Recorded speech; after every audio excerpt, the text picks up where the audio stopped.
ఆమిర్ ఖాన్ సాబ్ కహా హో ఆప్. సోనం వాంగ్చుక్ తన మేధస్సుని, విజ్ఞానాన్ని, క్రియేటివిటీని, తన ఇన్నోవేషన్ ని ఇన్స్పిరేషన్ గా తీసుకొని 3 ఇడియట్స్ అనే సినిమాని తీసిండ్రు. దాదాపు 17 సంవత్సరాల క్రితమే 500 కోట్ల రూపాయలను సొమ్ము చేసుకున్నారు.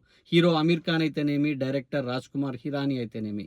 ఈ రోజు అదే వ్యక్తి నీట్, యూజీ వంటి పరీక్ష పత్రాల లీకేజీలపై జవాబుదారీతనాన్ని కోరుతూ తన ప్రాణాన్ని సైతం పనంగా పెట్టి నిరాహార దీక్ష చేస్తా ఉంటే ఒక్క బాలీవుడ్ యాక్టర్ కూడా స్పందించడం లేదు. తన ఐడియాస్ ని మాత్రం సినిమాలుగా తీసి సొమ్ము చేసుకుంటారు. గత 17 రోజుల నుండి నిరాహార దీక్ష చేస్తా ఉన్నాడు. అండ్ తన కండిషన్ కూడా చాలా క్రిటికల్ గా ఉందని, తను ఒక 2-3 రోజుల కన్నా ఎక్కువ అవకాశం కూడా కనిపించడం లేదని డాక్టర్లు చెప్తున్నప్పటికీ కేంద్ర ప్రభుత్వం నుండి కనీస స్పందన రాకపోవడం నిజంగా సిగ్గుచేటు. లదాఖ్ లో ఒక ఆర్టిఫిషియల్ గ్లేసియర్ ని తయారు చేసి నీటి సమస్యను పరిష్కరించిండు తాను.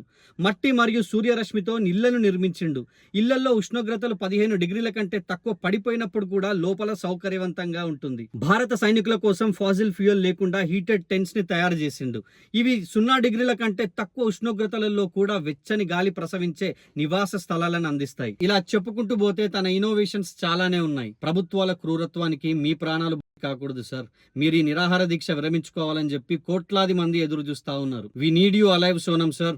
మీ సేవలు ఈ భారతదేశానికి చాలా అవసరం. కానీ ఇక్కడ చిత్రం ఏంటంటే పేపర్ లీకేజ్ అయ్యిందని ప్రొటెస్ట్ చేసేటోళ్ళని యాంటీ నేషనల్స్ అంటా ఉన్నారు. రీచెక్ చేయమని డిమాండ్ చేసేటోళ్ళని నక్సలైట్లు అంటా ఉన్నారు. ఈ పేపర్ లీకేజ్ వల్ల 20 మంది విద్యార్థులు ప్రాణాలు కోల్పోవడానికి కారణమైన కేంద్ర విద్యాశాఖ మంత్రి రాజీనామా చేయాలని డిమాండ్ చేసేటోళ్ళనేమో అర్బన్ నక్సల్స్ అని అంటా ఉన్నారు. వాహ్.